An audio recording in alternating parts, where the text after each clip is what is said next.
I was less than 10 minutes away from closing the biggest funding round of my career. Then the conference room door burst open. The boss's daughter walked right in, snatched the clicker straight from my hand, and told 6 investors, "We do not need your ideas." The room fell dead silent for exactly 1 beat before siding with power. None of them realized the real money-making machine was still standing right there, watching them dig their own graves. My name is Chloe Robinson. I am 34 years old, and for the last 3 years, I have poured every ounce of my professional soul into Kestrel corridor systems. I hold the title of Director of Network Intelligence at our corporate headquarters here in Chicago. As I stood at the head of the impossibly long mahogany conference table, bathed in the sharp, sterile glow of the projector screen, I was entirely in my element. The air in the room was overly conditioned, carrying that distinct, freezing chill of high-stakes corporate warfare. I was standing at the absolute precipice of a monumental victory. I was presenting the direct culmination of 36 months of relentless labor, 36 months of skipped dinners, ruined weekends, and panicked midnight calls with freight dispatchers stranded on icy highways. Sitting in front of me, arranged in high-backed leather chairs, were 6 senior investors from Ashford Meridian Capital. They were sharply dressed men and women who dealt entirely in abstractions, accustomed to moving hundreds of millions of dollars across global spreadsheets with the casual flick of a luxury pen. They were in our office today for exactly one reason. They were here to make a final decision on a massive growth funding round. This was a capital injection worth hundreds of millions of dollars, destined for the logistics platform that they believed Kestrel Corridor Systems had innovated. To be entirely accurate, they were preparing to fund the logistics platform that I had built from the ground up. I had just expertly navigated them through the preliminary operational data, watching their eyes widen slightly as the projected savings cascaded down the screen in crisp, undeniable metrics. I was hitting my stride, the rhythm of the pitch flowing perfectly. I clicked the remote in my hand, transitioning to the next slide. This was the crown jewel of the entire presentation. I had reached the most critical juncture of the pitch, the predictive model for bottleneck forecasting and temperature deviations within the cold chain. This was not just a theoretical algorithm or a pretty graph drawn up by the marketing department. It was a living, breathing matrix. It was a system that could predict exactly when a refrigerated truck carrying hundreds of thousands of dollars worth of sensitive pharmaceuticals was going to experience a cooling failure, hours before the driver ever saw a warning light flash on their dashboard. It was the absolute core of our value proposition, the impenetrable moat that separated Kestrel from every other logistics company on the market. I took a deep breath, preparing to walk the 6 investors through the complex exception logic that made the magic happen. Then, the heavy glass door of the conference room swung open. It was not a hesitant push, nor was it the quiet entry of an assistant bringing in fresh water. It was a violent, theatrical entrance. Sloane Whitaker walked into the room. She was the daughter of our chief executive officer, Martin Whitaker, and she operated with the kind of frictionless, untouchable entitlement that only generational wealth and extreme nepotism can purchase. She did not bother to knock. She offered absolutely no apology for interrupting a pitch that was actively determining the financial future of the entire enterprise. Her expensive heels clicked against the polished hardwood floor, a sharp, aggressive rhythm that instantly drew the gaze of every single investor away from my data and onto her. I paused my presentation, naturally assuming she would take a seat at the back of the room, perhaps intending to observe the final moments of the pitch.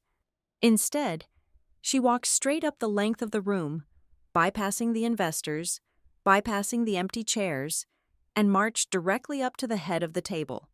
She closed the distance between us until she was standing entirely within my personal space, practically shoulder to shoulder with me, without offering a single word of greeting, without even making eye contact with me.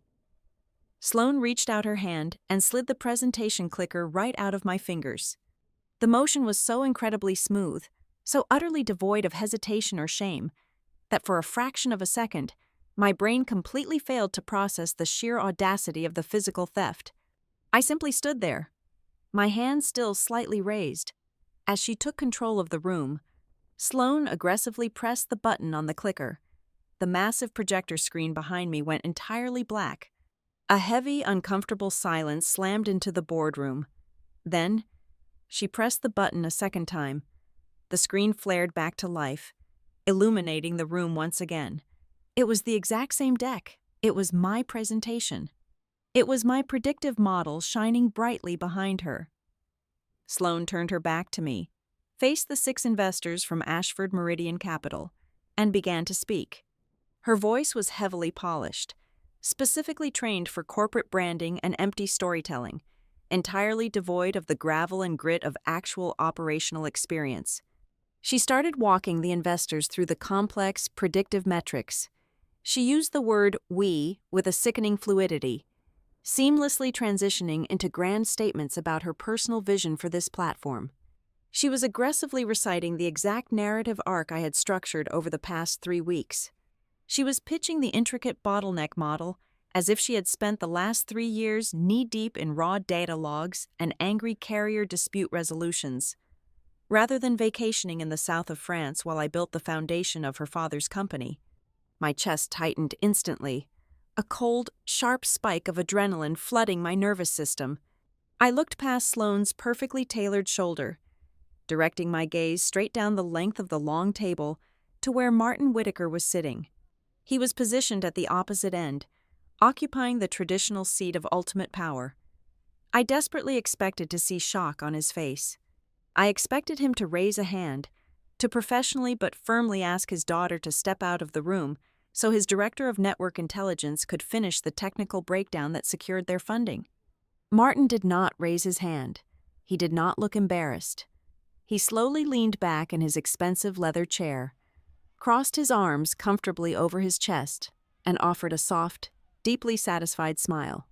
It was the relaxed, victorious posture of a king watching a successfully executed, prearranged coronation. He was sanctioning this theft. He had actively planned this ambush. The realization hit me like a physical blow to the ribs, knocking the wind out of my lungs. This was not a spoiled daughter acting out of turn or making a foolish, impulsive mistake. This was a highly calculated executive maneuver. The grueling funding round was essentially secured. The heavy lifting and brutal late nights were completely finished, and now it was time to transition the glory, the credit, and the ultimate payout directly to the family bloodline. I quickly shifted my gaze to the investors from Ashford Meridian. These were supposedly some of the sharpest, most ruthless financial minds operating in Chicago. Surely they saw through this violently transparent charade. Surely they recognized a coup when they saw one. One of the senior partners, a man sitting near the center of the table, frowned slightly. His eyes darted rapidly from Sloane, back to me standing completely empty-handed and sidelined, and finally down to Martin at the end of the table. I could practically see him doing the political math in his head.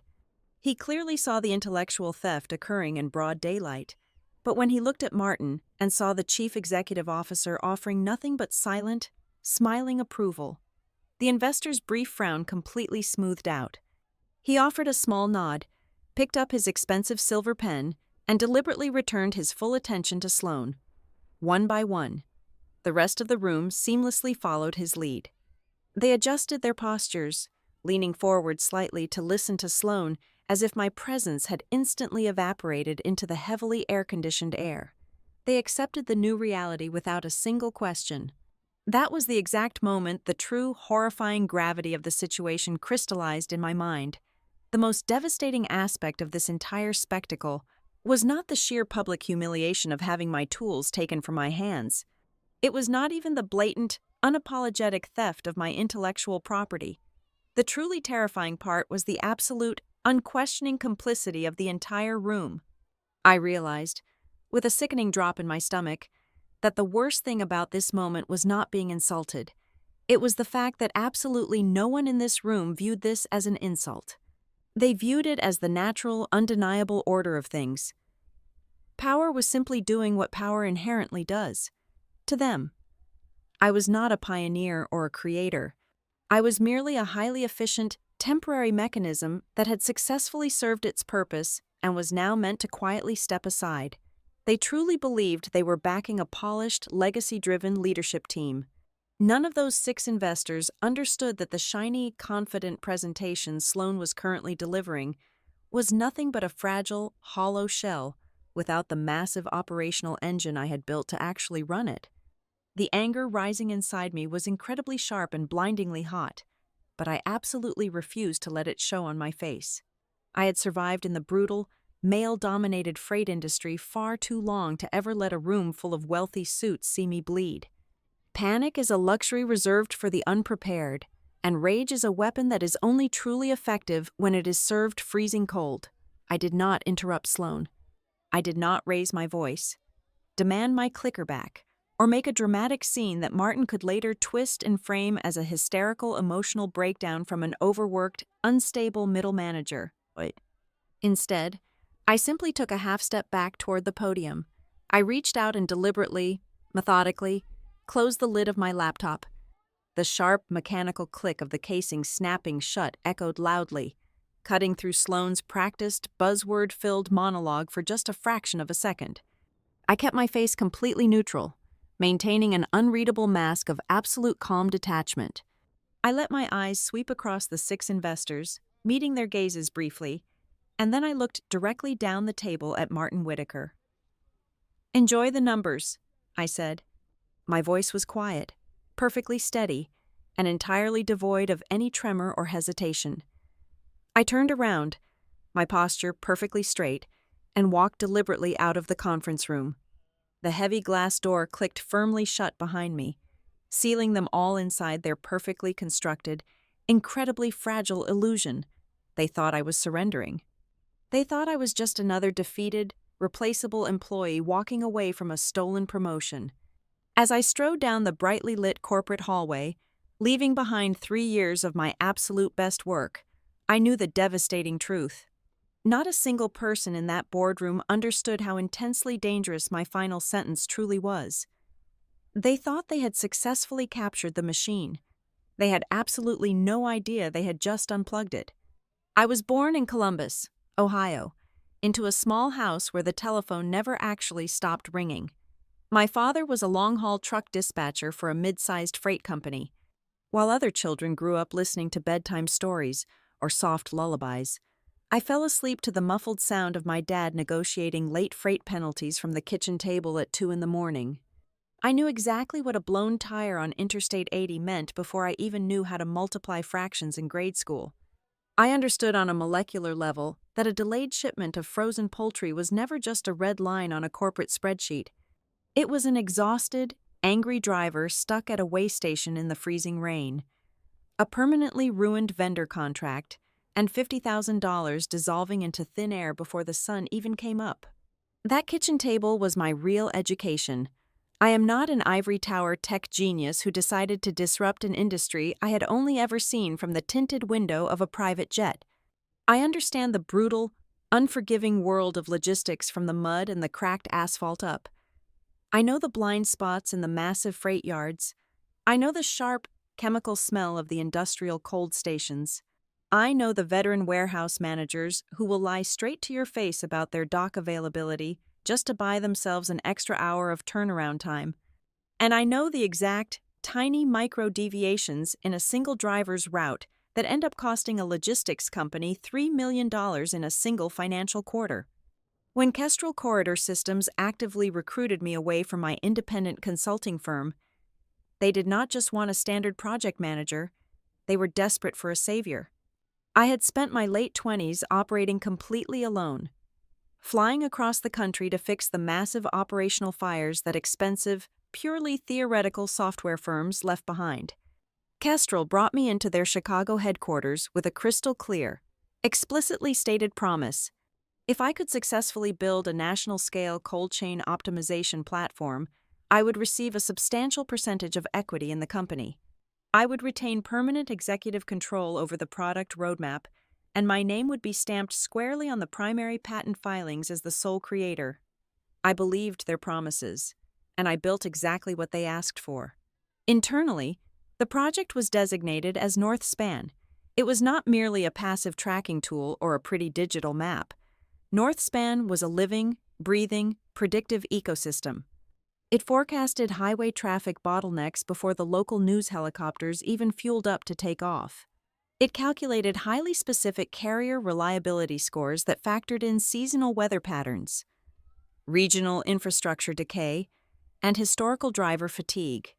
It accurately predicted dock wait times, flagged highly dangerous temperature deviations within the refrigerated trailers, mathematically assessed state inspection risks, and most importantly, generated automated rescue routing hours before the sensitive cargo actually spoiled. We ran 2 intensive initial pilot programs during the third quarter of last year.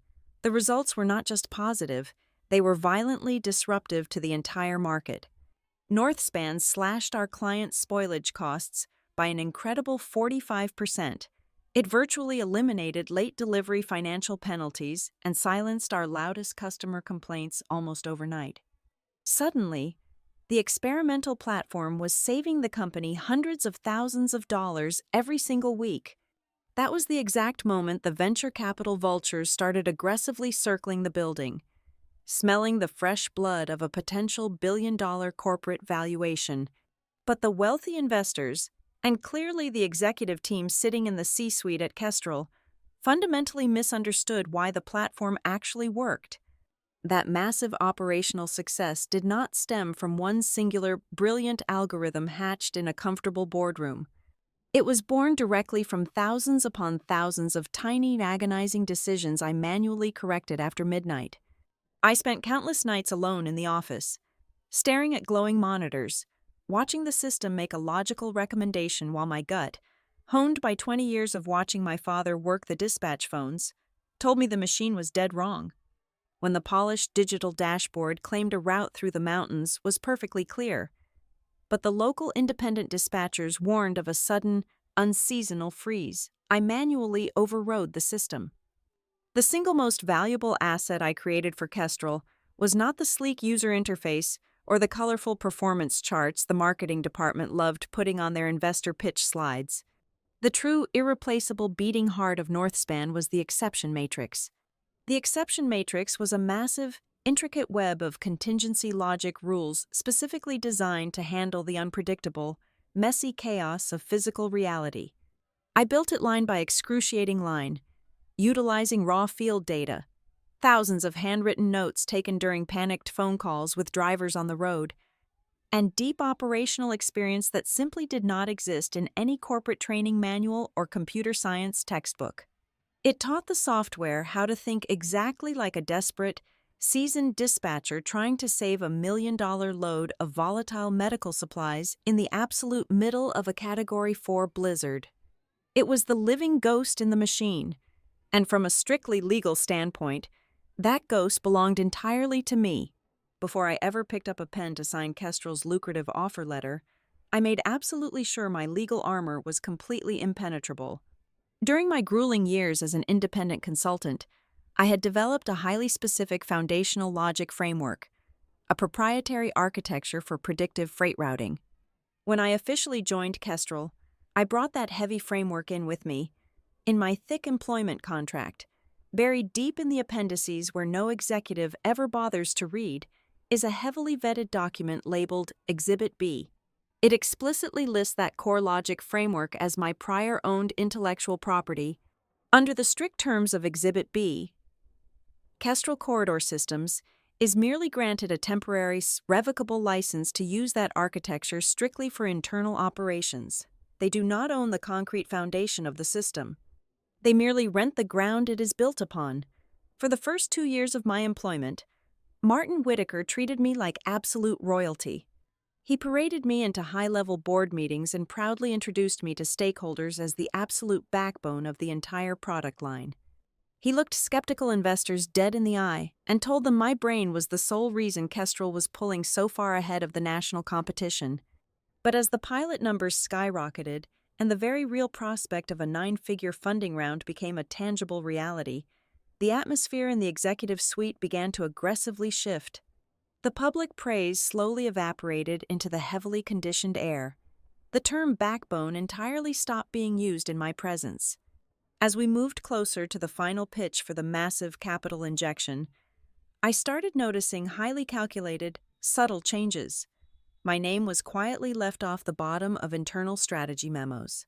When the corporate legal department circulated the initial rough drafts for the intellectual property filings, my title was suddenly listed under secondary contributors, rather than the primary software architect. I watched it happen in real time, silently documenting every single omission, every altered email thread, and every strategically rewritten meeting minute. I saw the massive corporate machinery slowly, deliberately isolating the creator from the creation, preparing to sanitize the rough edges of the product for a cleaner, more easily marketable legacy narrative. They desperately wanted the brilliant system, but they absolutely did not want the blue-collar dispatcher's daughter owning a massive, undeniable piece of their impending fortune. They wanted the magical exception matrix, completely forgetting that the matrix only worked because I was the only person in the building constantly feeding it the ugly, unvarnished truth of the American highway system. Sloan Whitaker was parachuted into the corporate hierarchy with the aggressively vague title of Vice President of Strategic Growth. Prior to arriving at her father's logistics empire, her entire professional resume consisted of a few years spent managing corporate branding for a boutique public relations agency in New York City. She had never dispatched a single flatbed truck. She had never negotiated a volatile freight rate. And she certainly had never managed a logistical crisis when a refrigeration unit failed in the middle of the Arizona desert. When she first arrived, she expertly played the role of the eager, harmless observer. I just want to understand the product deeply enough to tell a compelling story to our investors. She told me over a remarkably expensive lunch during her first week. I completely bought the narrative. I genuinely believe she was only there to translate my brutal, unglamorous operational data into shiny, palatable marketing copy for the venture capital firms. I did not view her as a threat because she fundamentally lacked the technical vocabulary to be one, but the nature of her curiosity began to shift rapidly, taking on a highly unnatural trajectory. A typical marketing executive asks about the total addressable market size, the projected recurring revenue streams, or the quarterly customer acquisition costs. Sloan completely ignored the financial projections. Instead, she started shadowing my daily routines, pulling up a chair next to my workstation and asking deeply structural questions. She did not care about the sales pitch. She cared about the engine. She asked incredibly specific questions about the manual override windows. She demanded to know the exact mathematical weighting I applied to the carrier trust scores. How exactly do you determine the precise moment when the machine needs to yield to human intuition? She asked me one Tuesday afternoon, her expensive pen hovering over a leather-bound notebook. I assumed she was just being remarkably thorough, attempting to grasp the nuance of the software for the impending pitch. I walked her through the complex mechanics, explaining the specific data thresholds where the automated algorithm deliberately pauses and flags a human dispatcher for a final decision. I was unknowingly delivering a masterclass on my own proprietary logic, freely handing her the conceptual keys to the kingdom. Then came the relentless requests for digital access. It started as a trickle and quickly turned into a flood. She asked for view-only permissions to the main investor pitch deck, which made logical sense for her role. But then she formally requested administrative access to the live beta testing dashboards. A week later, she asked the information technology department for the raw, unfiltered data logs covering the previous 90 days of system operations. I authorized every single request, completely blinded by the overwhelming pressure of preparing for the funding round. The most invasive request came when she specifically asked for copies of my personal, handwritten call notes. These were the messy, chaotic transcripts of my late-night conversations with angry yard managers and our most crucial pilot clients. They were the raw, unstructured human data that I used to manually tune the exception matrix. I handed everything over without resistance, never realizing I was effectively placing the very tools of my own downfall in their hands. The delicate illusion of her harmless, cooperative curiosity came apart completely on a rainy Thursday night. I had left the office around 8 in the evening, but realized halfway home that I had left my laptop charger plugged into the wall beneath my desk. I turned my car around, drove back to the empty corporate campus, swiped my security badge, and walked into the silent, dimly lit network intelligence wing. As I crouched beneath my desk to retrieve the cord, my eyes drifted to my heavy steel filing cabinet. The bottom drawer was misaligned by perhaps a quarter of an inch. It was a microscopic deviation, but in a professional world governed by absolute, uncompromising precision. It was a blaring siren. I unlocked the drawer and pulled it open. My primary operational notebook, a thick, heavily worn ledger where I mapped out the raw, uncodified logic rules before digitizing them, was sitting horizontally across a stack of standard vendor contracts. I never, ever left it in that position. It always lived perfectly vertical. Flush against the cold left wall of the steel drawer, someone had been physically digging through my foundation. I immediately sat down in my dark office, the only illumination coming from the glowing street lamps shining through the rain-streaked windows, and booted up my workstation. I bypassed the standard user interface and directly queried the raw internal network access logs for my highly restricted departmental servers. I ran a targeted search on Sloan Whitaker's user credentials. The results scrolling across my screen made my blood run entirely cold. Over the past 14 days, her account had systematically downloaded massive, highly specialized architectural folders. The timestamps on these massive data transfers were the most damning evidence. Every single download had been executed exclusively between midnight and 4 in the morning. There was absolutely no legitimate business reason for a branding executive to be scraping the deepest, most complex layers of our predictive routing engine in the totally dead hours of the night. This was not a late-night learning exercise. This was a targeted, methodical, and heavily premeditated extraction of intellectual property. The final, undeniable pieces of the hostile corporate takeover snapped violently into place exactly 48 hours later. Our internal legal department sent me a securely encrypted digital envelope containing the preliminary draft of our primary system patent application. I scrolled rapidly through the dense, suffocating legalese, scanning the contributor section. My name was present, but sitting directly adjacent to it, legally listed as a primary co-author of the system, was Sloan Whitaker. She had never written a single line of actionable code. She had never authored a solitary rule within the complex exception logic framework. She did not even possess the foundational knowledge required to reboot the core servers without triggering a catastrophic system failure. Yet, there her name sat, permanently tethered in ink to the intellectual property I had bled for over 3 years. Later that exact same afternoon, a separate, seemingly innocuous email arrived from the Human Resources Department. The subject line casually read, "Routine update to compensation and benefits structure." It was cleverly disguised as a highly generous pre-funding bonus agreement, offering a massive cash payout immediately upon the successful closing of the Ashford Meridian capital injection.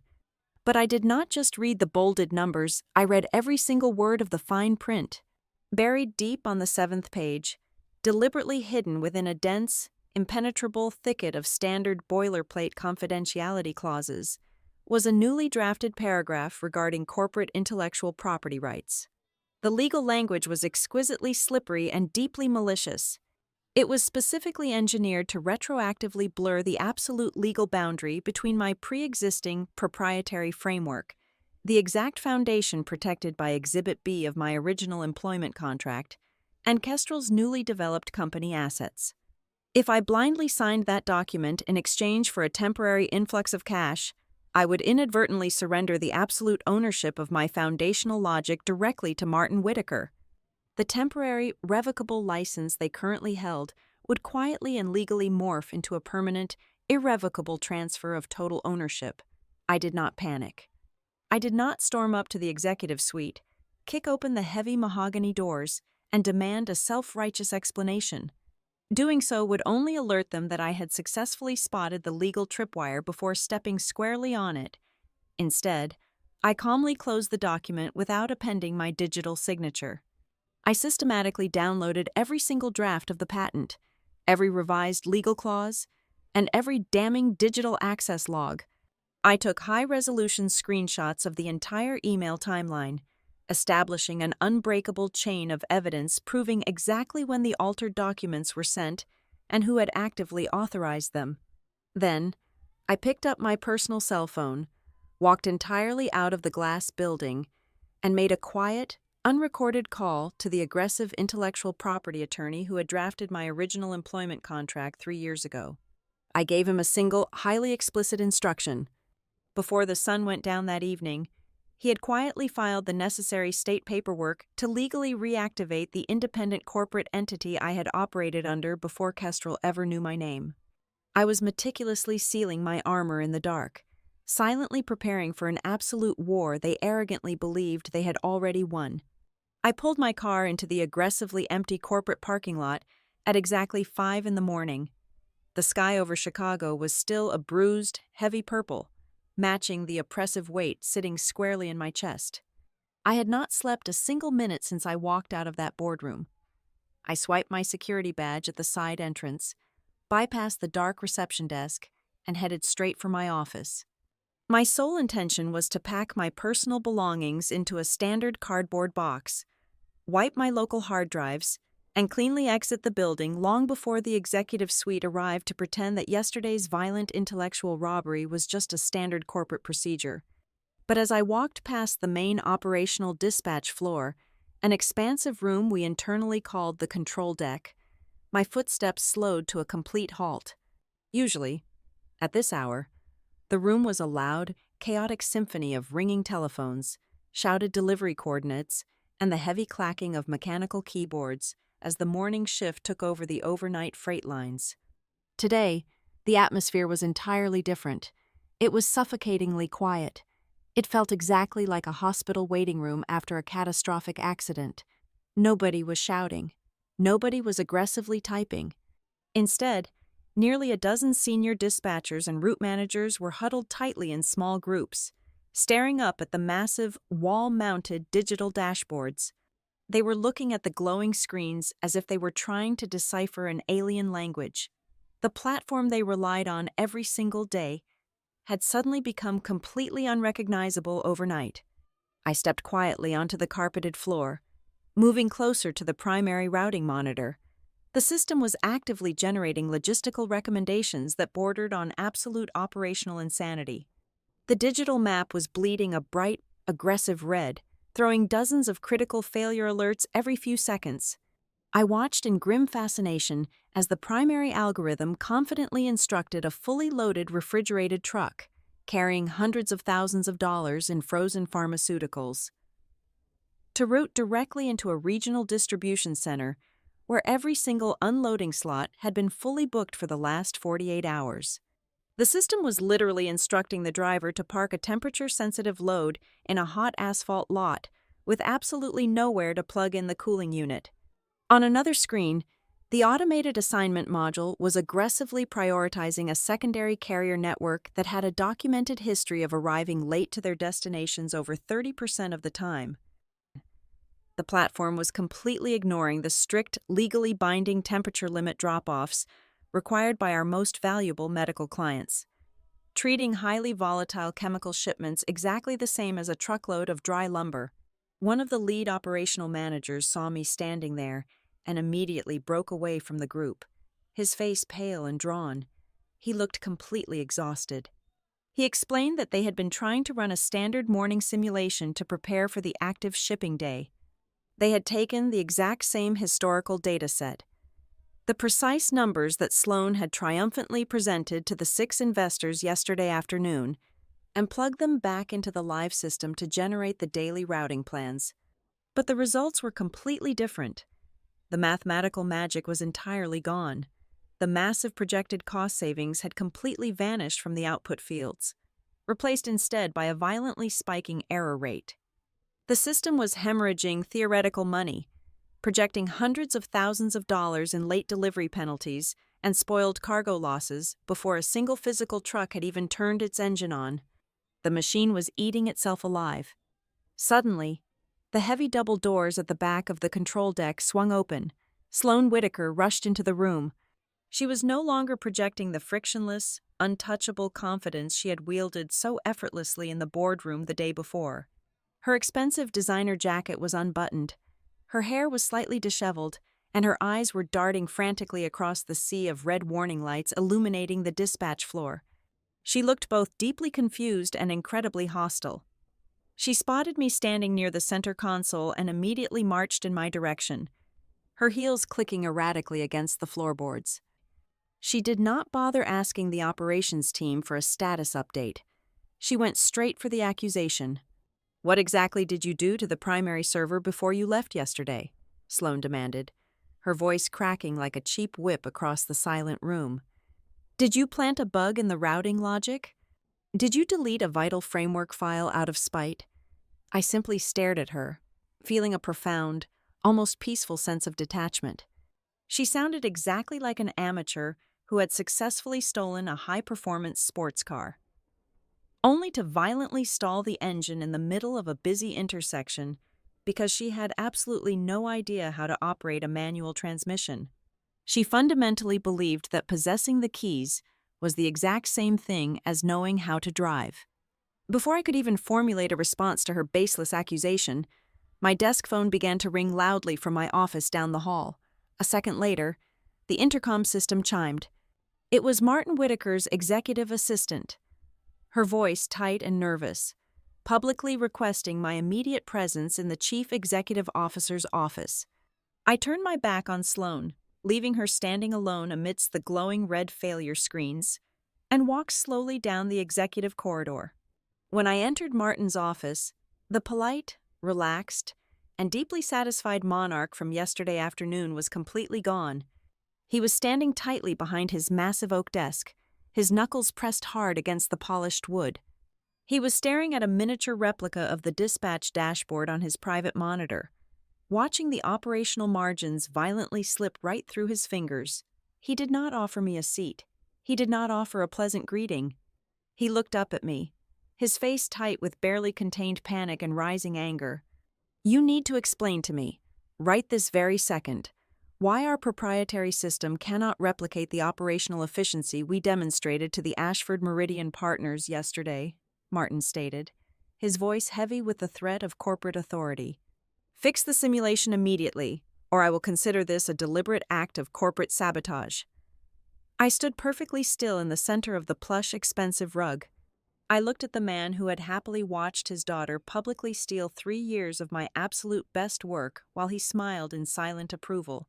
I felt no fear, no intimidation, and no desire to save his sinking ship. I kept my voice completely level, stripping away any trace of emotion, and looked him directly in the eyes. "I was under the distinct impression that we do not need my ideas," I said. I did not wait for him to process the absolute finality of my statement. I did not wait for him to scream, threaten legal action, or attempt to negotiate a temporary truce. I simply turned around and walked out of his office, leaving the door wide open behind me. As I walked back through the heavy doors of the control deck to finally collect my cardboard box, the sheer scale of the disaster escalated from a digital simulation into a brutal physical reality. One of the senior dispatchers was practically shouting into his headset. A massive, high-priority pilot client based out of Indianapolis was currently on the line. A highly volatile load of temperature-sensitive medical supplies had just been actively misrouted by the failing algorithm. Instead of being directed to a specialized cold storage facility, the system had successfully dispatched the refrigerated trailer to a standard, non-insulated dry dock warehouse right in the middle of a brutal Midwest heatwave. The cargo was already warming, and the company was suddenly staring directly down the barrel of a massive, legally binding breach of contract penalty. The financial damage was no longer theoretical. It was actively happening on the asphalt. I kept walking, my face completely impassive, navigating through the panicked dispatchers and the ringing telephones. I reached the far end of the hallway, heading toward the main elevator banks to finally leave the building. I pressed the silver button to call the elevator and waited. As the digital numbers above the doors slowly counted down, I instinctively glanced over my left shoulder, looking down the long, glass-walled corridor that overlooked the entire chaotic dispatch floor. Standing perfectly still at the very end of the hall, entirely separated from the screaming managers and the flashing red screens, was Elias Grant. He was the lead senior investor from Ashford Meridian Capital. He had not flown back to his New York headquarters after the pitch yesterday. He was standing there in a perfectly tailored dark suit, his hands clasped casually behind his back. He was staring intently through the thick glass, watching the absolute operational meltdown of Kestrel corridor systems. He was observing the chaos with a cold, calculating intensity, standing there for much, much longer than an investor who confidently trusted his money ever should. He saw the smoke, and he was staying to find the fire. It was precisely 8 o'clock in the evening when a sharp, deeply authoritative knock echoed through my living room. I did not need to walk over and check the security peephole to know exactly who was standing on the other side of my front door. A man like Martin Whitaker did not dispatch low-level messengers or human resources representatives when his multi-million-dollar empire was actively crumbling.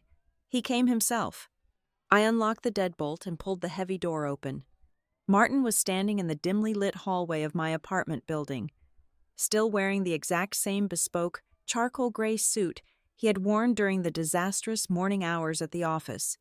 He looked entirely out of place standing on my practical woven rug, carrying the heavy, suffocating aura of the corporate executive suite directly into my personal sanctuary.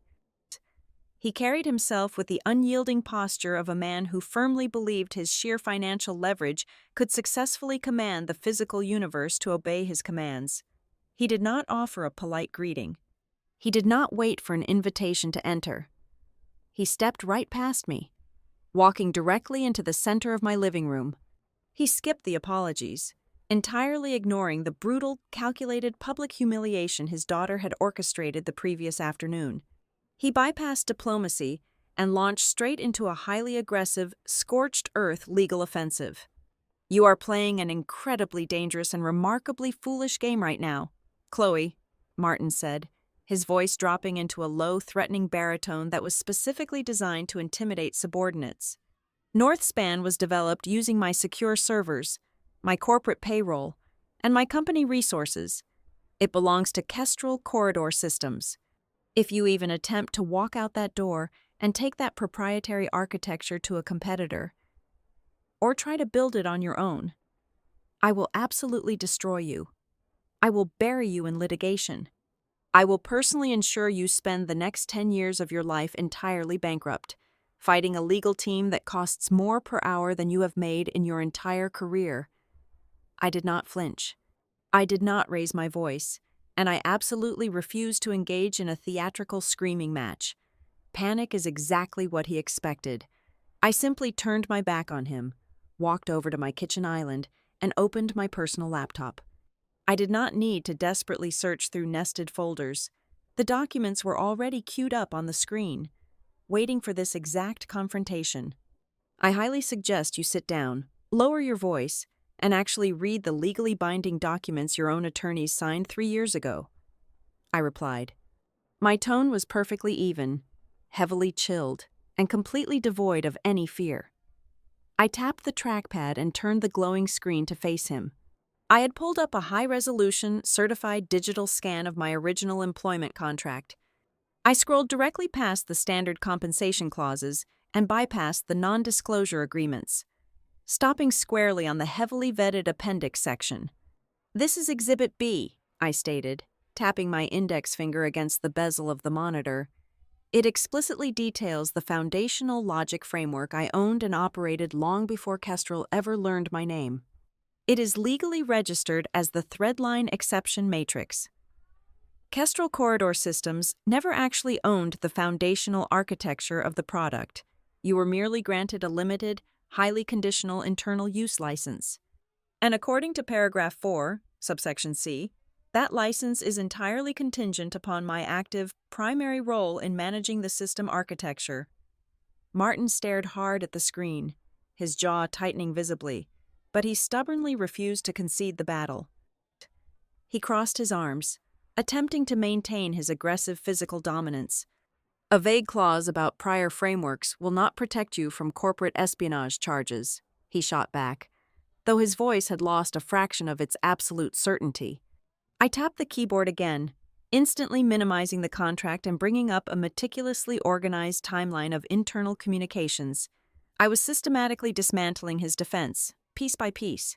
If you truly want to discuss intellectual property theft, we can absolutely start right here on this screen, I said coldly. These are 24 separate emails sent from Sloan over the past 6 weeks. She repeatedly requested highly sensitive, foundational technical documents. In her own written words, she explicitly stated she needed to review them solely to learn the system and support the investor pitch.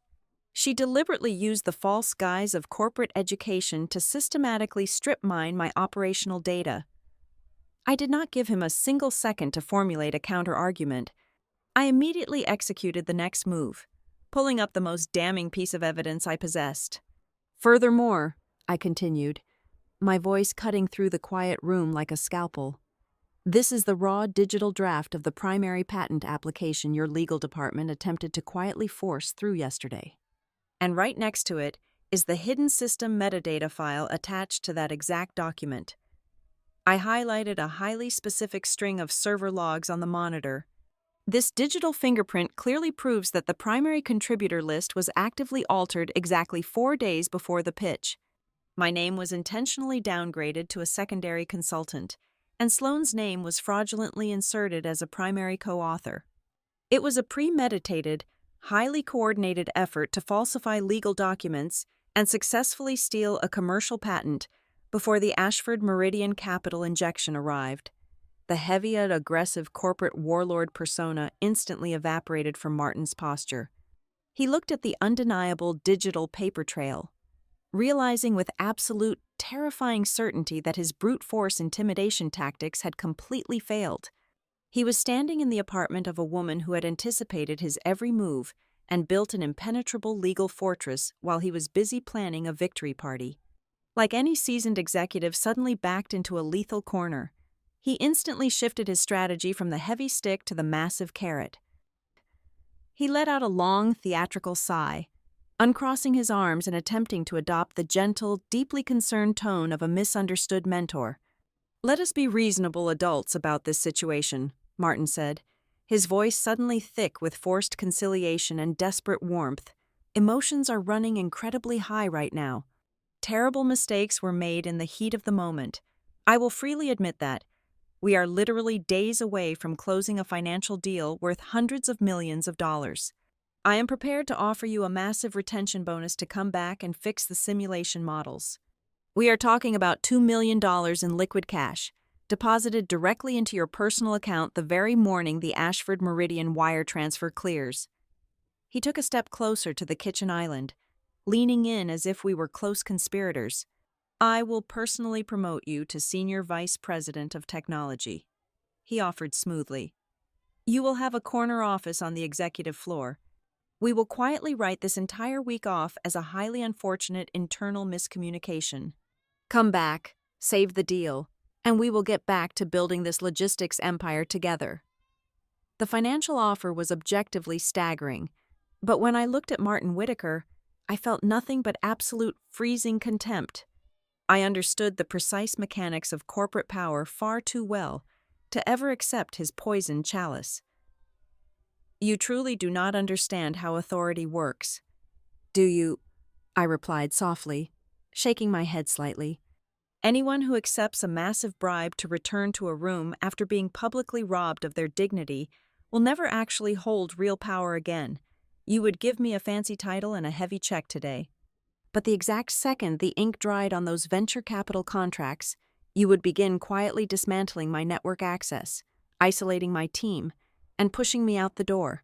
I absolutely refuse to be a highly paid hostage trapped inside my own creation." I reached out and closed the laptop with a sharp, incredibly decisive snap. The sound echoed loudly in the quiet apartment. "I am going to tell you the exact truth, Martin," I said, looking directly into his desperate eyes. "Kestrel is not collapsing right now because you are missing a polished presentation. Your company is currently bleeding out on the dispatch floor because you arrogantly believed you could separate the digital product from the human being who actively created the operational logic to run it. You thought you could just swap the driver and keep the engine running, You were wrong." Martin stood there for a long, heavy moment. His face flushed a deep, angry red as the finality of my words truly registered. He violently adjusted the cuffs of his expensive suit, trying desperately to salvage a final, pathetic shred of his shattered authority before retreating. "You are making the biggest financial mistake of your entire life," he warned quietly, his voice shaking with barely contained fury. "You cannot possibly build a competing infrastructure without massive capital, and I will personally make sure no venture firm in this entire city ever takes your phone call." He turned around sharply and walked out of my apartment, letting the heavy oak door slam aggressively shut behind him. As his heavy footsteps faded down the hallway, I knew exactly what he was thinking. He genuinely believed I was bluffing. He thought I was just an emotional, overreacting employee trying to desperately leverage a better severance package. The exact second the deadbolt clicked securely back into place, I moved with absolute, calculated precision. I did not sit down on the couch to process the adrenaline. I did not pour a drink to celebrate winning the argument. I immediately reopened my laptop, connected to my encrypted secure network, and initiated a massive data transfer. I sent the entire comprehensive bundle of legal evidence, the Exhibit B documents, the access logs, the email chains, and the altered patent drafts directly to my intellectual property attorney with a single instruction to prepare for immediate offensive litigation. Then, I picked up my personal cell phone. I completely bypassed my standard corporate contacts and scrolled straight to my private, encrypted directory. I dialed the direct personal cell phone numbers of the two largest, most lucrative pilot clients Kestrel had on its roster. They were veteran warehouse operators and tough freight managers who had personally trusted my operational integrity over Kestrel's shiny corporate branding. I was not just burning Martin Whitaker's bridge. I was actively redirecting the entire river, right under his feet. The sun had barely cleared the Chicago skyline when the black town cars pulled back into the Kestrel Corridor Systems parking lot. The 6 partners from Ashford Meridian Capital had not returned to simply listen to another carefully rehearsed narrative. They had specifically demanded a live, unscripted demonstration of the NorthSpan platform. They wanted the protective training wheels taken entirely off. They wanted to watch the multi-million-dollar software ingest live, unpredictable data and react to physical disruptions in real time. Martin Whitaker stood at the glass entrance of the main control room, greeting the venture capitalists with a smile so incredibly stiff it looked as though it had been painted onto his face. His expensive suit hung slightly differently on his shoulders today, bearing the invisible, crushing weight of a man desperately trying to keep a sinking ship afloat just long enough to cash a massive check. Inside the sprawling control deck, Sloane Whitaker was positioned squarely in the center of the room. She stood before the primary projection monitors with her hands resting confidently on her hips, projecting an aura of complete control, as if my existence in that exact spot 24 hours earlier was nothing but a collective hallucination. For the first 10 minutes, the demonstration proceeded with a deceptive, frictionless calm. The digital map of the United States glowed a reassuring blue, tracking thousands of active freight routes without a single anomaly.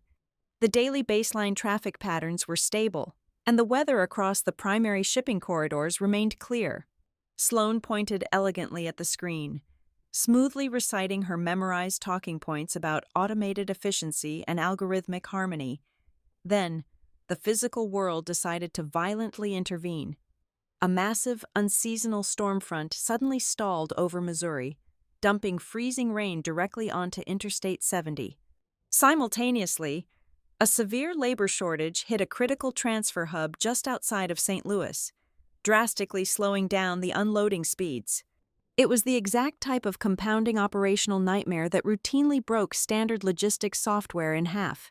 The live data feeds poured into the NorthSpan servers. I knew exactly what the system was supposed to do. The exception matrix I had built should have immediately recognized the dual threat scenario. It should have dynamically rerouted the temperature-sensitive cargo north through Iowa, instantly absorbing the slight mileage increase to completely bypass the frozen highway and the congested docks. Instead, the massive digital map on the wall flashed a warning, calculated a response, and made a recommendation that made every single veteran dispatcher in the room completely stop breathing.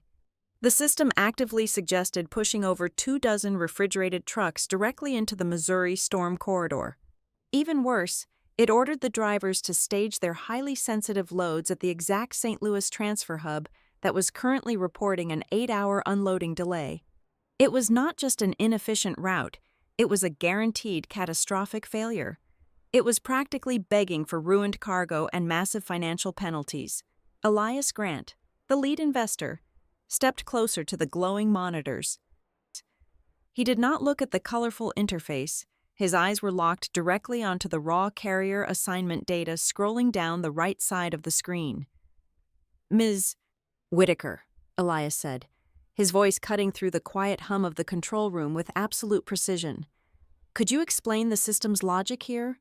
Why is NorthSpan currently prioritizing this specific secondary carrier for the reroute? Their historical on-time delivery metric has dropped by 14% over the last 3 weeks, and they clearly do not have the specialized insulation required for extended dwell times in freezing weather." Sloan froze. The confident, polished executive persona shattered instantly. She stared blankly at the complex data cascade, her eyes darting desperately across the numbers as if hoping a convenient, simple answer would magically highlight itself on the monitor. "Well," Sloan began, her voice suddenly tight and noticeably higher in pitch. "The system utilizes a dynamic, synergistic routing paradigm. It looks at the holistic picture of the freight network to optimize our strategic bandwidth." She was throwing empty, meaningless corporate buzzwords at a man who spent his entire life tearing apart complex business models. Elias did not blink. He simply tilted his head, waiting for an actual operational answer. The head of operations, a grizzled logistics veteran named Owen Pike, could not bear the agonizing silence any longer.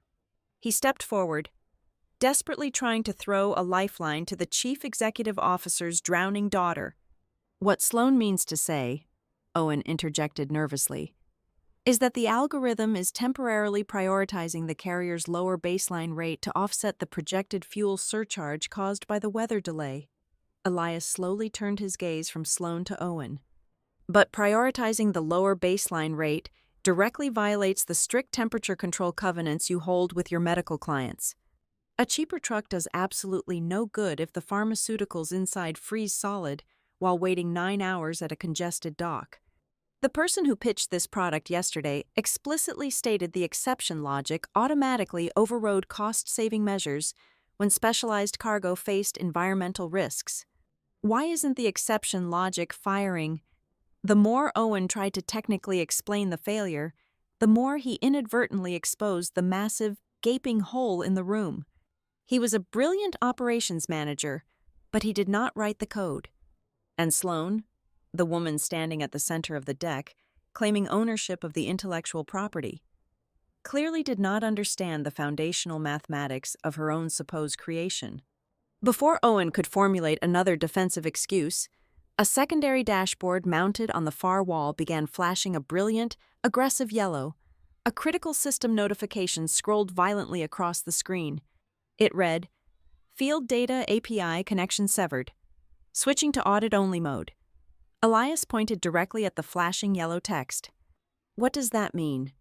Martin Whitaker finally stepped forward. His face flushed a deep, panicked crimson. "It is just a minor connectivity glitch, Elias, a simple server handshake issue. Our engineering team will have it patched in 5 minutes. But Elias Grant was not a fool. He knew exactly what audit-only mode meant in a live software environment. It meant the artificial intelligence was completely blind. The vital data pipelines feeding real-time dock times, driver hours of service limits, and sudden weather shifts into the system had been abruptly cut off. The algorithm was no longer allowed to make active, real-time adjustments. It could only passively record the massive failures as they happened. The investors did not need a detailed technical autopsy to understand what they were witnessing. They simply watched the human reactions in the room.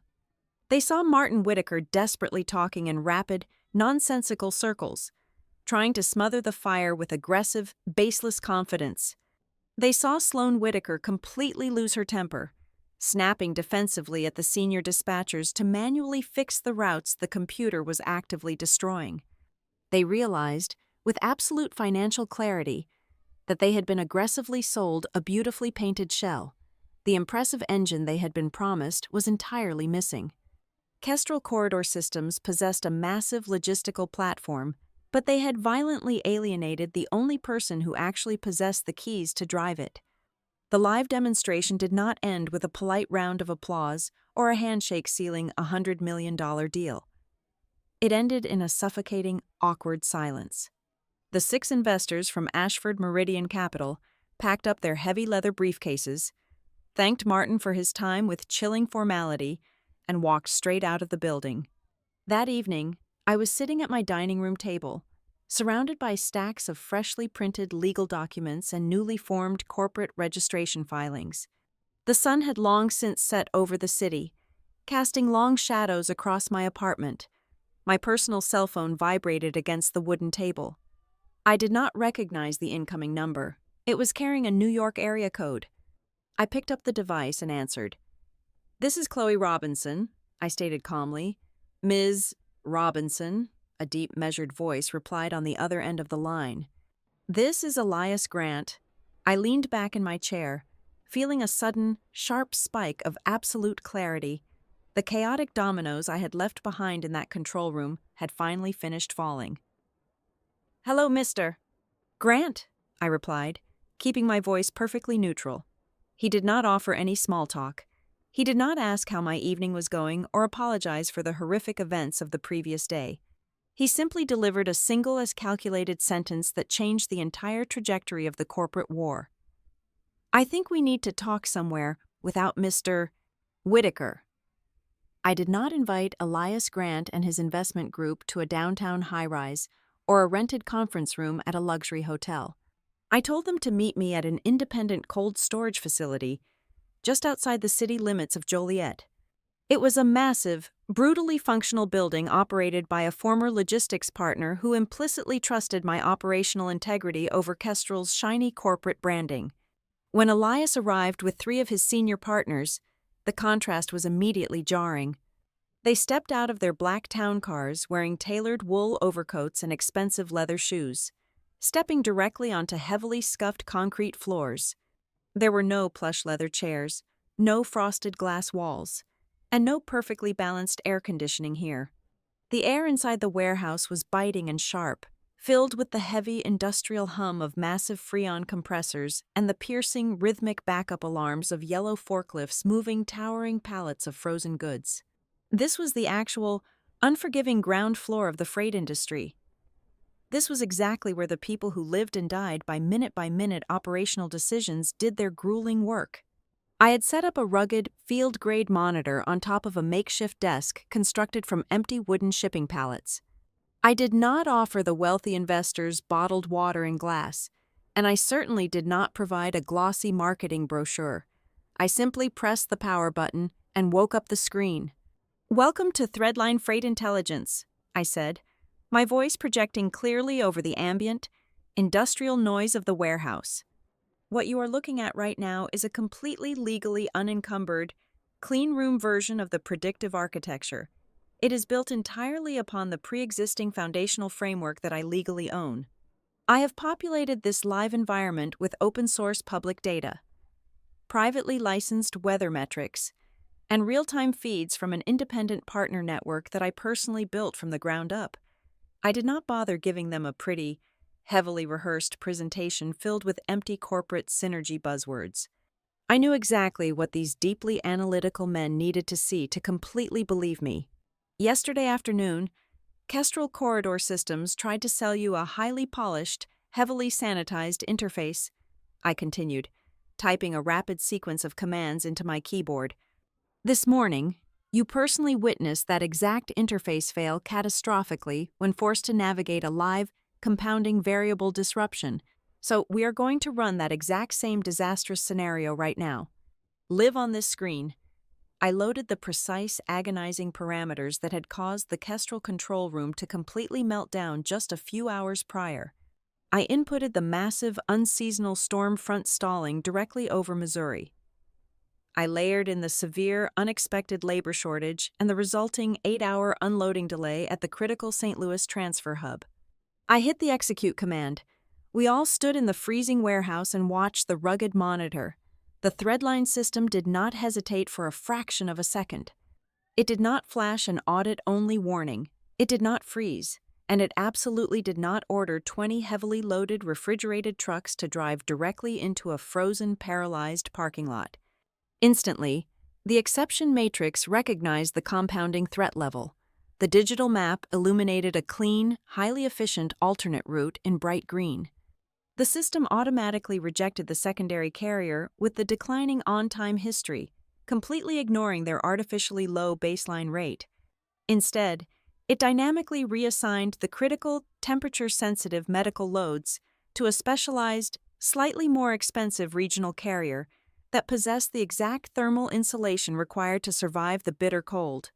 Then, it successfully routed the entire newly formed convoy north through Iowa, completely bypassing the Missouri storm and avoiding the crippled St. Louis hub entirely.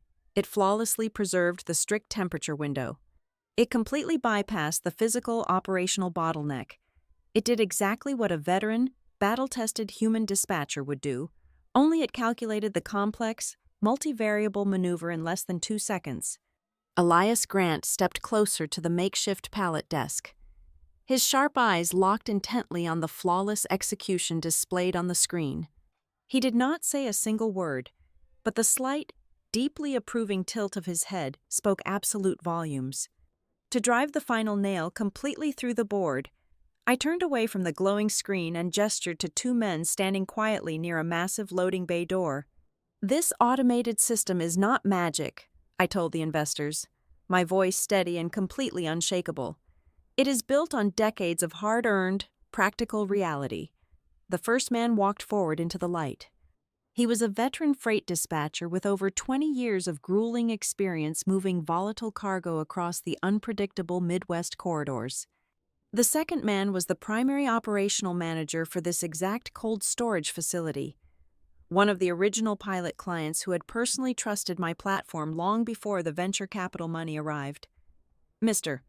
Grant," the warehouse manager said, extending a heavily calloused hand to the lead investor, "I can personally confirm to you that the core logic rules governing dock wait times and thermal deviations inside this system were explicitly written by the woman standing right in front of you.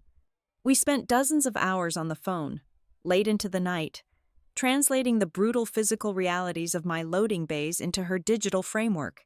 Nobody from the Kestrel executive suite ever stepped foot on my concrete floor or asked a single meaningful question about my true operational capacities." The veteran dispatcher nodded his head in firm, undeniable agreement. "The machine thinks like us because she built it to actively think like us. It knows exactly when a carrier is lying about their transit times because we specifically taught it how to spot the lie in the data." I let their raw, unpolished testimonies hang in the cold industrial air for a long moment before turning my attention back to the monitor. It was time to permanently dismantle the final, fragile pillar of Martin Whitaker's legal defense. If Kestrel Corridor Systems attempts to claim that Sloan Whitaker was a legitimate co-creator of this architecture, or if they try to leverage an altered patent application in a court of law, I want you to see the absolute, undeniable truth right now, I said. I bypassed the polished user interface and opened the raw back-end directories. I pulled up the original, unmodified metadata files for the main investor presentation deck, the predictive modeling formulas, and the core exception matrix scripts. "Look closely at the digital timestamps," I instructed, pointing directly at the dense lines of foundational code. "You can clearly see the exact timeline of creation, the historical edit logs, and the highly specific user access rights. I built the foundation of this system over 3 years ago. The metadata proves beyond a shadow of a legal doubt that Sloan Whitaker never even accessed these files until exactly 4 weeks ago. She did not write a single line of operational logic. She simply downloaded my life's work in the middle of the night and fraudulently slapped her name on a legal document 48 hours before your scheduled pitch meeting." Elias scrutinized the irrefutable digital evidence scrolling across the screen. The timeline was completely locked. The lie was entirely exposed, stripped of its expensive corporate camouflage. There was absolutely no room left for plausible deniability. Then, I delivered the final, devastating reality check. I needed these men to understand exactly why Kestrel's supposedly flawless pilot programs had looked so incredibly lucrative on their glossy spreadsheets. "The most important thing you need to understand about this industry," I said, my voice dropping to a serious, deeply confidential tone, "is that the beautiful 99% efficiency ratings Kestrel proudly showed you yesterday were not entirely generated by the automated platform. The system is brilliant, but it is not completely autonomous yet. Many of those perfect, highly profitable pilot results only happened because I was sitting completely alone in my office at 2 o'clock in the morning, manually intervening when the beta software encountered a scenario it could not safely process.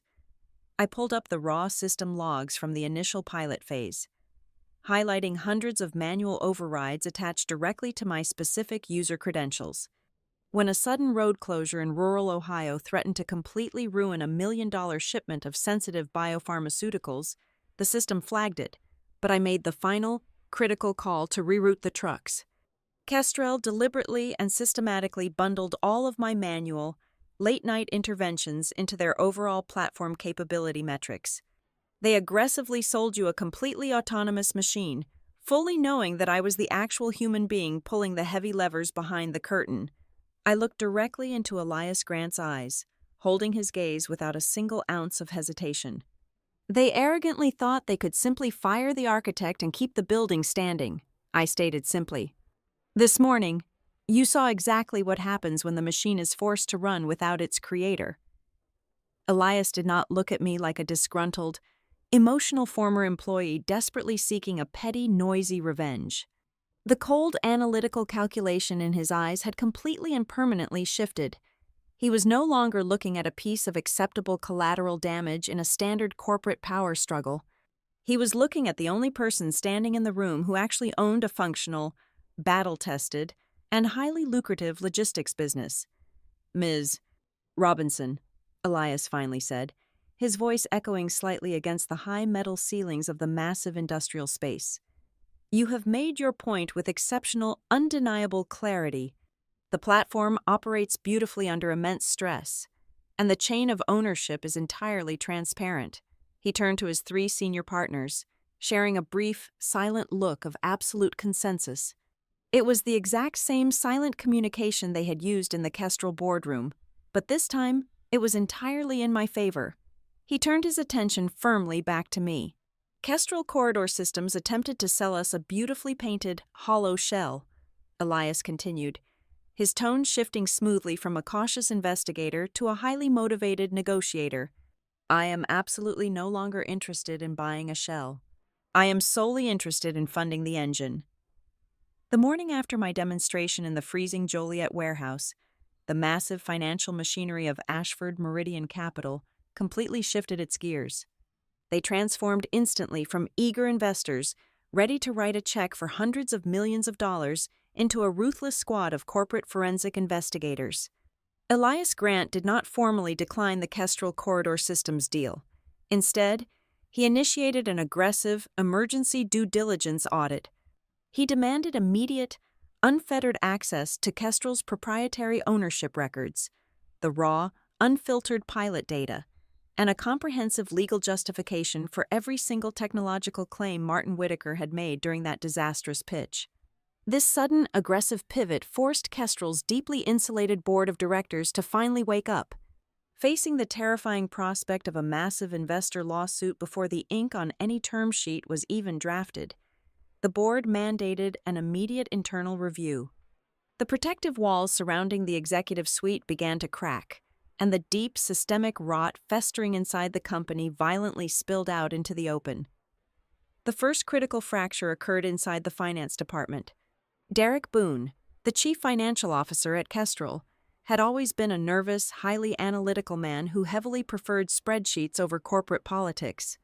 When the board pulled him into a closed-door session and aggressively grilled him regarding the sudden investor panic, his fragile composure completely shattered.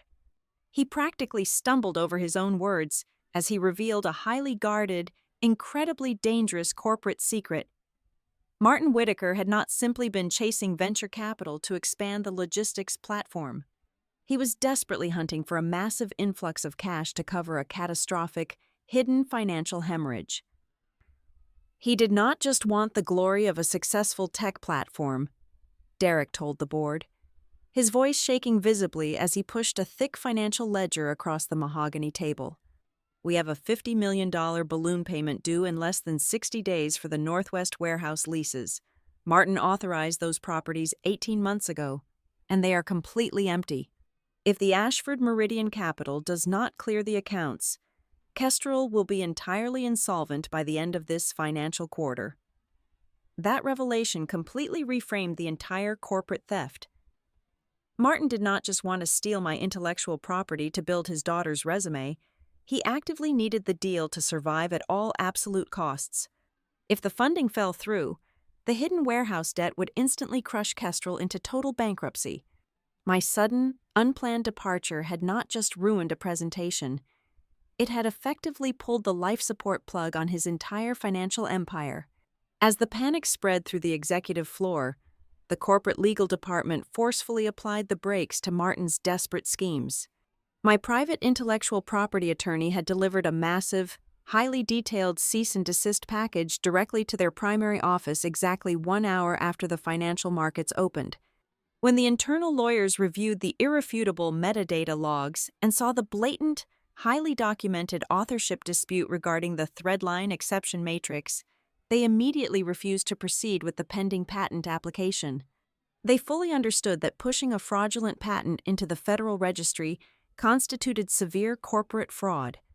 The legal mechanism designed to permanently lock my intellectual property inside Kestrel's vault completely collapsed in a matter of hours.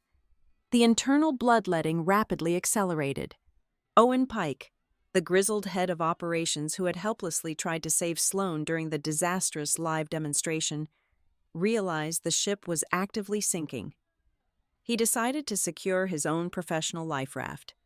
He requested a private meeting with the board of directors and formally testified against the chief executive officer's daughter. She cornered me in the control room just 3 hours before the investors arrived. Owen stated flatly to the investigative committee, refusing to take the fall for executive incompetence. She explicitly ordered me to delete Chloe's name from the master presentation file. When I told her it was a massive mistake, she told me it was strictly about projecting a unified leadership messaging strategy.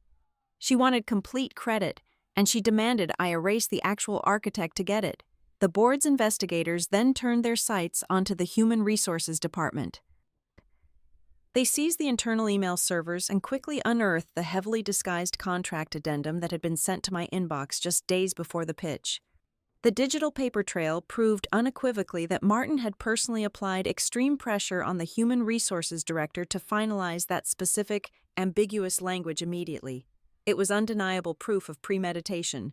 They had meticulously laid the legal traps, actively preparing to steal the underlying architecture long before Sloan ever walked into the conference room and took the clicker from my hand. The immediate consequence of these devastating internal discoveries was completely silent but incredibly absolute. Sloan Whitaker was entirely stripped of her administrative access to the network intelligence systems. There was no company-wide email announcement. There was no polite corporate explanation regarding a sudden shift in strategic responsibilities. One morning, her expensive security badge simply stopped unlocking the heavy glass doors leading to the operational control deck. Her specialized server logins returned cold, automated error messages. Everyone in the building saw her aggressively jiggling the handle of a locked door, and the entire workforce instantly understood that something massive was violently collapsing from the top down. In the notoriously tight-knit logistics industry across the Midwest, absolute secrets simply do not exist.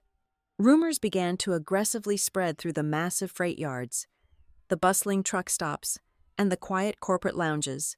The whispers were consistent and highly damaging. Kestrel Corridor Systems had actively inflated their technological capabilities, fundamentally lied to their biggest investors, and most importantly, completely alienated the single operational architect who actually knew how to keep their frozen freight from rotting on the asphalt.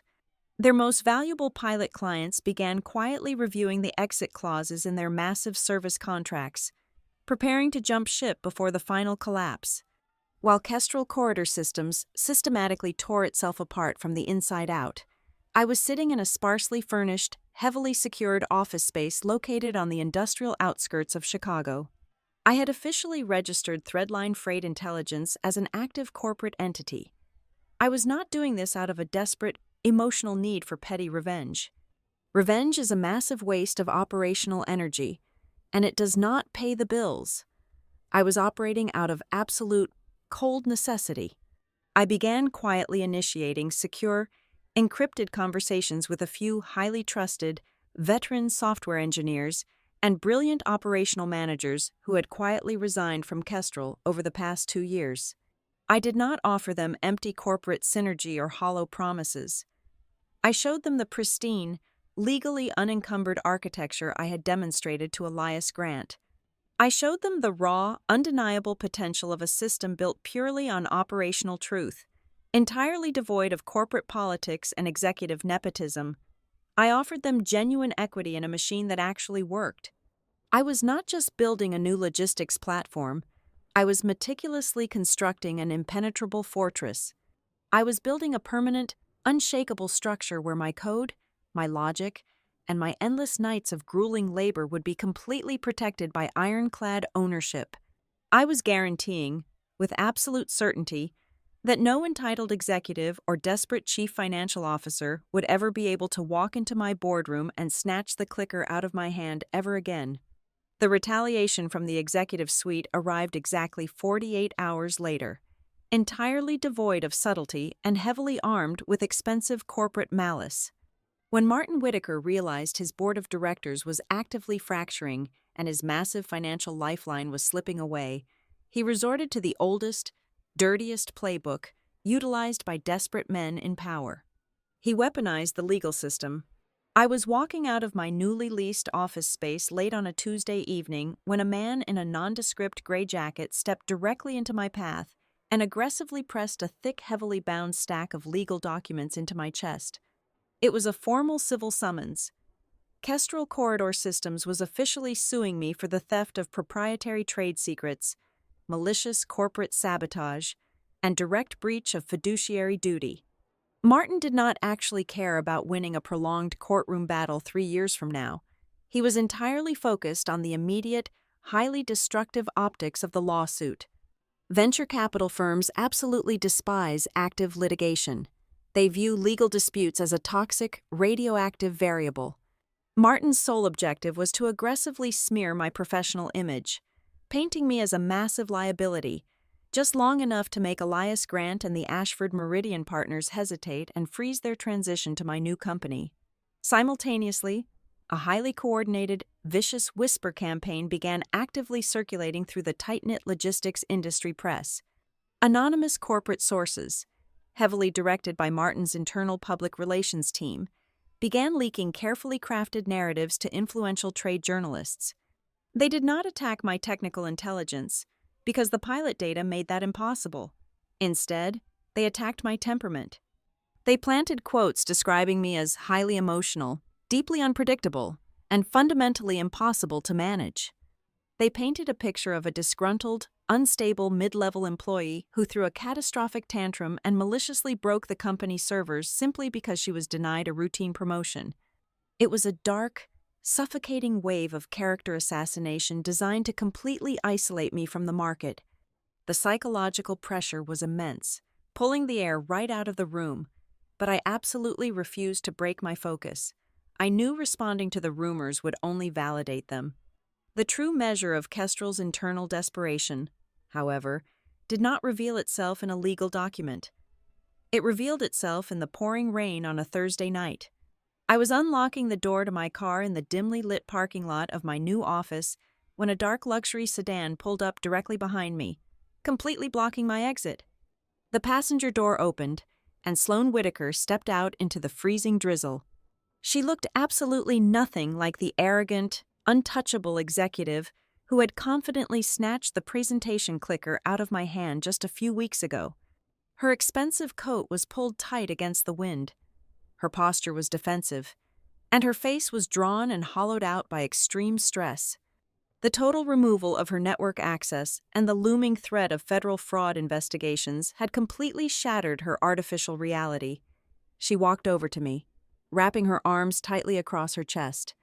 She did not offer an apology. Her tone was a deeply unsettling mixture of lingering selfishness and desperate regret. "Did you plan all of this from the very beginning, Chloe?" Sloane asked, her voice trembling slightly over the sound of the rain hitting the asphalt. "Did you deliberately build the architecture so it would completely collapse the exact second I tried to touch it? Was this your ultimate twisted trap?" She genuinely needed to believe that I was a malicious mastermind.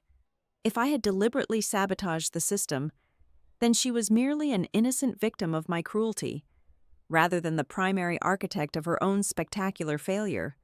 I stood in the rain, looking at the chief executive officer's daughter with a profound, freezing emptiness. I did not orchestrate a single piece of this collapse. "Sloane," I replied, keeping my voice dead level and completely devoid of sympathy. "I did not build a trap, and I did not write a single line of malicious code. I simply refused to stand perfectly still while you and your father casually signed your names on my life's work. You drove the car directly into a concrete wall because you fundamentally refused to learn how the steering wheel functioned. You do not get to blame the person who built the engine for your complete inability to drive." Sloane stared at me for a heavy moment, the brutal, unvarnished truth finally piercing through her lifelong shield of entitlement. She turned around without saying another word, climbed back into her dark sedan, and drove away into the stormy night. The absolute turning point of the entire war arrived less than 12 hours later, coming from the most unlikely source inside the Kestrel corporate hierarchy. Mara Keene, the general counsel for Kestrel Corridor Systems, was a fiercely intelligent, highly pragmatic woman who possessed absolutely no personal loyalty to Martin Whitaker's fragile ego. Her sole professional mandate was to protect the corporate entity itself.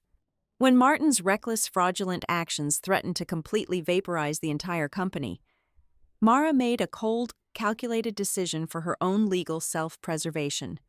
Early Friday morning, a heavily encrypted hard drive was securely delivered directly to my intellectual property attorney via an independent courier. Mara Keene had silently defected. The digital package she secretly transferred was utterly explosive. It contained a comprehensive, undeniable archive of Martin Whitaker's direct communications with the Director of Information Technology. The emails explicitly ordered the engineering team to forcefully duplicate my highly restricted personal development folders. More damningly, they contained direct written authorization from Martin commanding the server administrators to artificially backdate the creation timestamps on the altered patent documents to make it appear as though Sloane had been involved from the very beginning. It was absolute, irrefutable proof of premeditated corporate fraud initiated directly by the chief executive officer. But the most lethal weapon inside Mara's encrypted package was not the proof of theft. It was the absolute destruction of Martin's current lawsuit against me. Martin had publicly staked his entire legal defense on the narrative that I had maliciously crippled the system on my way out the door, causing the catastrophic failure during the live investor demonstration. He pointed to the system dropping into audit-only mode as undeniable proof of my active sabotage. The highly confidential vendor contracts Mara provided completely shattered that lie. She included the original, unredacted service-level agreements signed by our largest pilot clients, including the massive medical supply company in Indianapolis. Buried deep within the data privacy and security covenants was a highly specific, legally binding operational clause. The pilot clients had explicitly mandated that direct real-time write access to their live logistics data could only be handled by a formally certified primary system architect. My specific name and my unique security credentials were legally hard-coded into the vendor contracts as the sole authorized operator for the exception layer. The exact moment Martin Whitaker politically removed my authority and actively locked me out of the primary servers, The external vendor application programming interfaces automatically registered an unauthorized security environment. According to the strict terms of their own contracts, the client systems instantly and automatically revoked Kestrel's right to alter their live freight routes. The system dropped into audit-only mode precisely because it was designed to protect the clients from unauthorized, uncertified users like Sloan Whitaker. I had not broken the system. Martin Whitaker's arrogant political decision to replace the architect with his daughter had automatically triggered a massive legal failsafe that instantly paralyzed the entire network. He had quite literally locked his own keys inside the burning car. The walls were now completely closed in. Ashford Meridian Capital officially lost all remaining patience with the public spectacle. Elias Grant forcefully scheduled a mandatory all-hands emergency summit for the very next morning. He summoned the entire Kestrel board of directors, Martin Whitaker, outside legal counsel, and key pilot client representatives to a neutral boardroom in downtown Chicago. It was designated as the absolute final meeting to determine the ultimate fate of the massive capital injection and the future of both companies. I spent my final night completely alone in my office, ignoring the exhaustion burning behind my eyes. I did not spend the hours pacing the floor, drafting dramatic speeches, or thinking about the emotional weight of revenge. I operated with the cold, methodical precision of a surgeon preparing for a highly critical operation. I meticulously organized the massive mountain of evidence Mara Keene had provided, combining it seamlessly with my own foundational metadata logs and the Exhibit B ownership documents.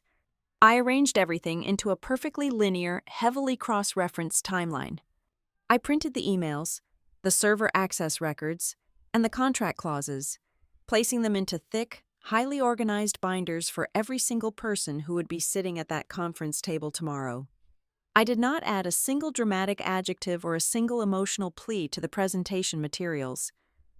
I stripped away all the noise, all the corporate spin, and all the frantic public relations damage control. When the sun finally began to rise over the Chicago skyline, casting a pale, cold light through my office windows, I closed the final binder. I knew exactly what was going to happen in a few hours. I did not need to raise my voice or aggressively demand justice. The raw, completely unvarnished truth was already sharp enough to cut through solid bone, and I was fully prepared to let it do the exact job it was designed to do. The neutral conference room was located on the 60th floor of a towering glass building in downtown Chicago. I walked through the heavy double doors precisely at 9 o'clock in the morning. The massive oak table was already incredibly crowded. The entire Kestrel Corridor Systems Board of Directors sat tightly along one side, their faces drawn and incredibly grim. Elias Grant and his senior investment team from Ashford Meridian Capital anchored the far end of the room. Massive digital screens mounted on the back wall displayed the silent, watchful faces of our two largest pilot clients, dialed in remotely from their respective warehouses. Martin Whitaker entered the room exactly 2 minutes later. He was wearing his standard armor, a perfectly tailored navy blue suit, and he immediately attempted to seize control of the room's oxygen. He flashed a practiced, highly diplomatic smile toward the investors and the tense board members, desperately attempting to frame the impending corporate slaughter as a minor, manageable human resources dispute. "Ladies and gentlemen," Martin began, his voice dripping with forced reason and artificial warmth, "I want to thank you all for coming together so quickly this morning. We are clearly dealing with a highly emotional personnel conflict that has unfortunately spilled over into our operational arena. I am fully prepared to offer Ms. Robinson a highly generous financial settlement today to resolve this misunderstanding, put the past behind us, and get our core platform back on track for the funding round." I did not sit down. I did not raise my voice, and I absolutely did not accept his pathetic attempt at corporate gaslighting. I simply placed my heavy leather briefcase onto the polished oak table and snapped the brass locks open. I pulled out 7 perfectly bound, heavily indexed binders and slid them smoothly across the table to Elias Grant, the board members, and the senior legal counsel. "I am not here to negotiate a severance package, Martin," I said. my voice echoing coldly off the soundproof glass walls. And this is absolutely not a personnel dispute. This is a forensic autopsy of corporate fraud. I turned my attention directly to the board of directors, completely ignoring Martin's sudden, sharp intake of breath. I walked them systematically through the exact, undeniable timeline of the theft. I started from the precise day, exactly 6 weeks ago, when Sloan Whitaker first requested administrative access to my personal operational folders. I directed them to page 4 of their binders, highlighting the altered server metadata of the master pitch deck. I moved to the exact minute Sloan took the clicker directly from my hand, and finally, I showed them the specific vendor contract clause that triggered the audit-only mode. I proved with absolute mathematical certainty that the network was currently paralyzed specifically because the executive suite actively violated their own security protocols to steal my architectural work. Martin's face flushed a deep, panicked crimson. This is entirely fabricated out of spite. The platform belongs solely to Kestrel. We hold the primary operational licenses and the federal patent applications. Before I could even respond to his desperate, sinking lie, Mara Keene, the general counsel for Kestrel Corridor Systems, slowly stood up from her chair at the end of the table. She did not look at Martin. She looked directly at the chairman of the board. "The evidence presented in these binders is entirely accurate," Mara stated, her voice completely devoid of any emotion or loyalty to the man who hired her. "Furthermore, it is my strict fiduciary duty to inform this board that Martin Whitaker actively concealed the highly conditional nature of the Exhibit B internal use license. He deliberately authorized the falsification of the authorship records on the pending patent filings. Most critically, he completely hid the terrifying reality that this impending venture capital deal was the only thing standing between Kestrel and a $50 million default on the Northwest warehouse leases. He lied to the investors, he lied to the creator of the software, and he actively lied to this board of directors." A dead, suffocating silence violently slammed into the room. The board members stared at Martin in absolute horror. He opened his mouth to speak, desperately trying to spin one final lie, but the devastating reality had completely pinned him to the floor. There was absolutely no corporate public relations spin powerful enough to hide a $50 million financial crater combined with active federal intellectual property fraud. I did not let the heavy silence linger. I turned toward the massive display screens and plugged my secure laptop directly into the main projection feed. The massive monitor instantly split evenly down the middle. "On the left side of the screen," I announced clearly, "is the live operational feed from Kestrel Corridor Systems, currently running without a certified exception layer. On the right side is Threadline Freight Intelligence, utilizing the exact same live data feeds. I triggered a simulated, multivariable disruption, a sudden, massive port strike on the East Coast combined with a severe fuel shortage in the Rust Belt. The entire room watched the screens in real time. On the left side, Kestrel's multi-million-dollar platform violently crashed. The system froze solid, throwing hundreds of red failure alerts and effectively paralyzing the simulated supply chain because it fundamentally lacked the dynamic human logic required to navigate the unprecedented bottleneck. On the right side of the screen, Threadline did not even hesitate. It smoothly absorbed the massive systemic shock, dynamically rerouted 40 high-value shipments to secondary inland hubs, perfectly preserved the strict temperature constraints, and generated a clean, automated report explaining the exact logical parameters of every single decision it executed. It was a brutal, undeniable execution of technical superiority. Elias Grant slowly closed his binder. The sharp, metallic snap of the rings shutting echoed like a gunshot in the quiet room. He stood up and adjusted his suit jacket, radiating absolute, uncompromising financial authority. "The technical reality displayed here is absolutely indisputable," Elias declared, looking directly at the pale faces of the Kestrel Board of Directors. "Ashford Meridian Capital is officially withdrawing our term sheet and severing all pending financial negotiations with Kestrel Corridor Systems, effective immediately." He then turned his sharp gaze squarely onto me. The cold, Investigative calculation in his eyes was completely gone, replaced by a deep, genuine professional respect. "Ms. Robinson," Elias continued, his voice projecting clearly across the silent room, "my partners and I are fully prepared to issue a new term sheet for $100 million, directed exclusively to Threadline Freight Intelligence. Our sole condition for this investment is that you retain absolute permanent control over the product architecture and the corporate governance. We want to fund the architect, not the landlords." The entire room completely shattered. The chairman of the Kestrel board immediately demanded Martin Whitaker's unconditional resignation right there at the mahogany table, aggressively threatening to unleash a tidal wave of personal liability lawsuits if he refused to step down instantly.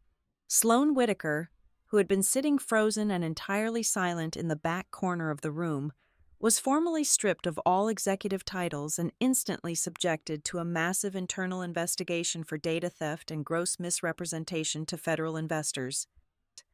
The massive corporate empire they had arrogantly tried to steal had completely and violently collapsed right on top of their heads. As the corporate lawyers began aggressively shouting across the table, and the panicked board members scrambled to contain the massive legal fallout, I quietly stepped up to the front of the room. I tapped my keyboard one final time. The split-screen comparison vanished, replaced by a single, brilliantly clear slide. It was the exact same slide. The highly specific, intricately detailed predictive modeling diagram I was standing in front of when Sloane Whitaker burst through the doors and arrogantly took the clicker out of my hand. I stood perfectly still, letting the bright, glowing light from the projector wash over my shoulders. I looked around the chaotic conference table. Not a single person dared to raise their voice over mine. No one attempted to physically block my path, and absolutely no one in that massive room dared to say that they did not need my ideas anymore. I took a deep, incredibly satisfying breath, completely owning the space I had built, and I finally finished my presentation. Thank you so much for listening to my story today. Please leave a comment down below and let me know where in the world you are listening from, so we can connect and share our thoughts together. If you enjoyed this, please subscribe to the Boss Revenge Stories channel, like this video, and support me by pressing the hype button so this story can be heard by even more people.